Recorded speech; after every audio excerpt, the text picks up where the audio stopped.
Hello everyone, welcome to Cradix Tech. This is Shubham here. So I wasn't going to do any of the latest reviews of other products and focus on different aspects of the tech for this channel. But as soon as I held this MacBook Air in my hand, I knew what love at first sight was. So let's proceed and see how this MacBook Air holds up in 2024. Let's talk about it.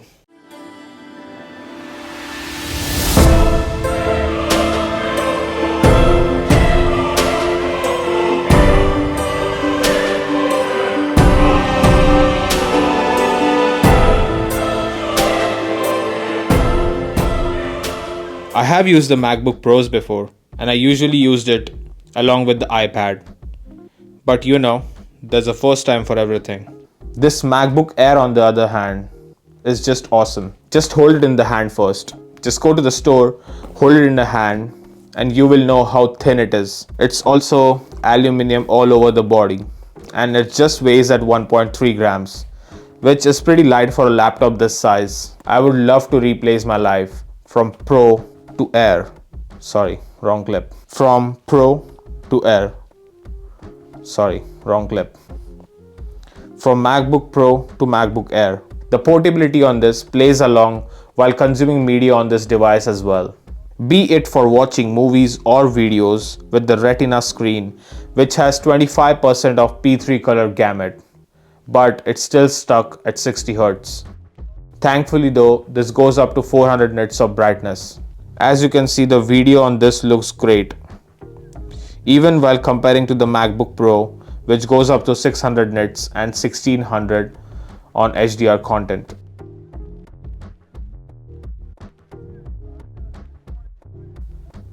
Let's check out the speaker comparison as well.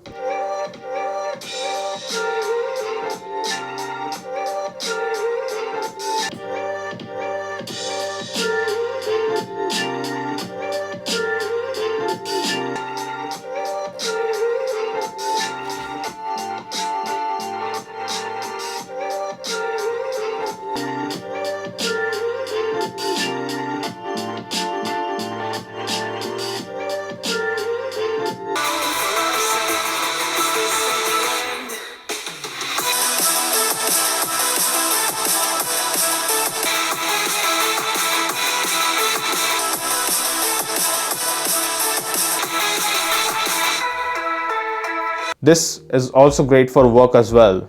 As you can see, I have 10 to 20 Chrome tabs open along with video editing, and it just runs it with minimal problems. And the 720p webcam with a better ISP is a good add-on to have.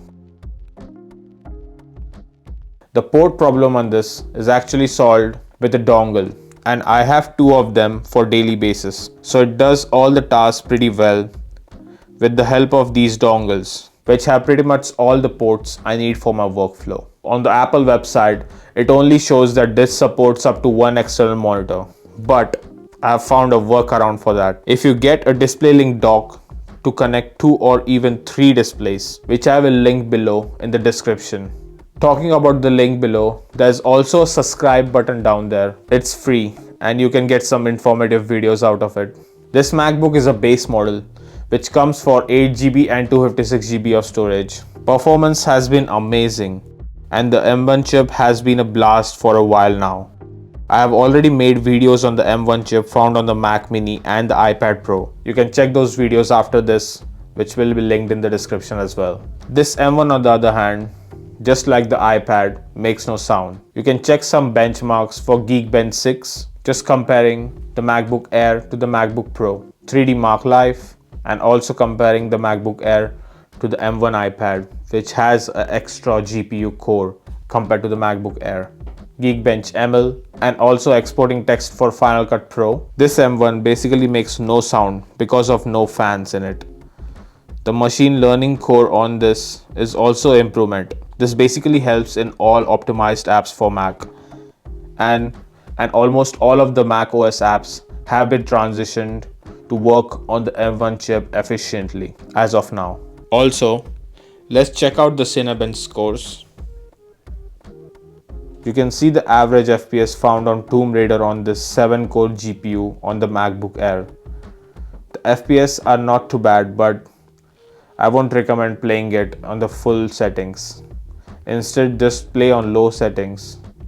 And this score is based on the low settings as well, so take it with a pinch of salt. Basically, this MacBook, along with the instant wake and Touch ID, can be logged in instantly, and it's always ready to use, which is great for traveling or if you switch between places a lot. Basically, this MacBook can go up to 1.5 or 2 days with a single charge, which is just unheard in the laptop world. And despite its size, it's still one of the longest lasting battery, going off for 12 hours, which is awesome for its size. This MacBook is basically brand new because of the cycle count, and I have been using this for 2 to 3 weeks now.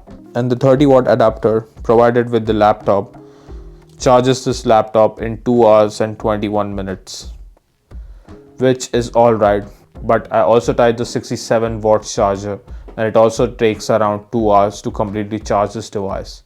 So I think the wattage is capped at 30 watts, which is not too bad considering the battery lasts for up to a day or two. I have been praising this MacBook a lot, but it's not all rainbows and sunshines, and it does have pretty major cons which you should consider before buying this laptop. Let's check out all the problems before you rush out buying it. The I/O options in here are limited, and I had to buy and carry the dock all the time for using other accessories with this MacBook.